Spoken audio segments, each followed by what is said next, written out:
It's Olivia here from Olivia's Catastrophe, and today I'm here to give you another book review. I'm here to review one of the books that I was sent for review by the author, and that book is Order of Dimensions by Irene Helenowski. Now this was sent all the way from Russia, so thank you very much, Irene. She's a self-published author and I'm trying to get the word out about her book a bit more. So her book is about, as the title suggests, dimensions. There's this main character, Jane, who is a physician who's very much into physics. She studied that for a very long time, and what they find out is a way to send things into different dimensions. Of course, this information is supposed to be classified and kept top secret.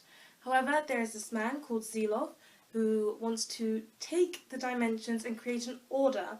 Now, creating an order with them would mean all of them being under his control. He would send people where he wanted to get the best results for experiments, and everything would basically happen in all the dimensions as he wants it to, which is basically not good and not how dimensions are supposed to be handled. So we've got that going on, and Jane is trying her best with a certain team of people to stop that from happening, and at the same time she's trying to protect her family. So she's got a lot of issues going on in this book. I had a couple of problems with this book, I'm going to admit, but then there were some really good things as well. So we're going to start from the beginning, where we first get to meet Jane. The book is fairly fast-paced. Like, there was no moment where I felt like the story was dragging. Things are always happening. You think everything's okay? It's not. Something's going to happen all the time. But there were times when I got really lost in the plot. I felt like it was a bit too confusing. They were switching between dimensions very fast, and as soon as they got to a dimension, somehow they knew this exact situation. It wasn't like they had to go discover what had happened in this dimension and what hadn't happened in this dimension. They just automatically seemed to know what this dimension was about, who was in it, who wasn't in it, and what happened in the past in that dimension. They just seem to know all this knowledge, and I don't think that's how it's supposed to go when you travel between dimensions. So that was a bit of a downer there. And then, of course, we had the whole dimension switch, algorithms, sciencey, switch, and it was all happening too fast, too quick. I got confused. I was lost in my mind, and I was confused. And as well as that, I felt like the world building could have been done a little bit better. Like, we get some nice descriptions of setting, which is really good, and I can always picture where everything is happening, but I never got enough of the world building to understand how the dimensions really worked, what were the rules of travelling dimensions, and different things like that, which created a couple of plot holes, but it was still okay. However, there were some very good things. I loved how all the dimensions were really different. There was always something different in each dimension. It was always creative, something different. You'd think job, character, but there were plenty of things that were really different. So it was just a lot of diversity in this book, and I liked that. The writing style was pretty simplistic, but it was really easy and clear to follow. This book was a very quick read. I read it in one sitting, in one day basically, and I actually just finished reading it. So videoing this review just after finished reading it. So it's just a very quick one. You fly through it. I'm very much looking forward to book 2 and book 3, which I already have.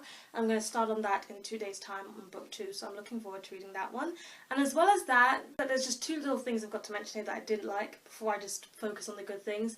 I thought it did get a bit info dumpy at the beginning. We get a dump of information, but it is what we need to get the story started, and then we get onto the story. But that dump of information was not very welcome. I wanted us to be eased into it a bit more. And at the beginning, Tina is somebody who is a cousin who is disabled to Jane, and then suddenly she's not disabled. It's not because they jumped dimensions. We learn that Zelov did something to Tina to make her not disabled, but to make her evil, and I just didn't understand what happened, because you can't cure someone's disease like that, so I was really confused how that happened. There was never any explanation as to the reasons why or how. As the story went on, it became irrelevant because they switched dimensions and there was a different Tina, but it still bothered me that that big change happened and there was never an explanation given for how that worked. But at the same time, it's time to get onto the good stuff, because there was some good stuff about this book that made me actually enjoy what I was reading. First of all, there was the romance. The romance wasn't really the main focus. It's not really a young adult novel where they're, ooh, he touched me, ooh, he kisses me, ooh, he makes me feel like this. It wasn't exactly like that. It was more of a mature kind of romance, and as well as that, it was really about family. Everything Jane did, it was so that her family could stay safe, and I could really appreciate that about Jane, because I'm someone who really values family, and sometimes in young adult novels especially, you don't get that feeling of family. The dad's left, the mum's dead, dysfunctional family problems like drinking, alcohol, drugs abuse. There always seems to be a problem with the family. But here we get, like, I'm not going to say normal, because what is normal even. But you get a family that is complete. You get a mother, you get a father, and you get 2 children, and they all love each other, they all want to stay together, and what they're fighting for is really that. So I could really, really appreciate how family was valued so much in this book, comes up so much, so many important decisions based on it. So I just really loved the whole family line running through this book. I could appreciate that like crazy. Just more towards the end, to the character called Maggie. I really, really liked Maggie's character. I found her to be the most realistic character. She was down to earth, she was just trying to get by. She was a good person, she was trying to help people at a hospital, she did a benefit for them and everything. I really liked her, I just really liked her. I know I've said that, but I really did. And also towards the end, the story just got so much better, because even though there'd been lots of ups and downs throughout the whole novel, it wasn't like a big plot twist, but things you didn't expect to happen happened, and it just all came together so nicely. It wasn't quite a cliffhanger, but it did leave a certain number of like breadcrumbs for the sequel to start. So I'm looking forward to reading book 2 because it left me wanting more, and because Maggie came in at the end and it was just so lovely. I can't wait to see more of her character in book number 2.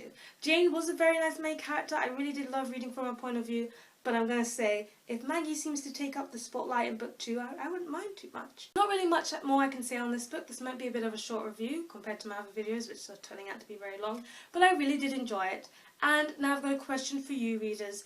Do you read self-published authors? Because I think people should read more self-published authors. They're also out there trying to get a name for themselves. It can be hard to find the right one, but if you keep watching this channel, I'll tell you all you need to know.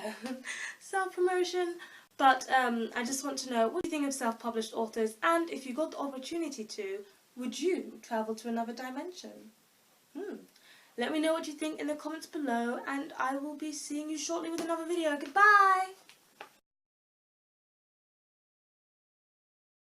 What do you think about self-published authors? It wasn't quite a cliffhanger. It wasn't quite. So we're just bordering on the butt side of things right now. The butt side.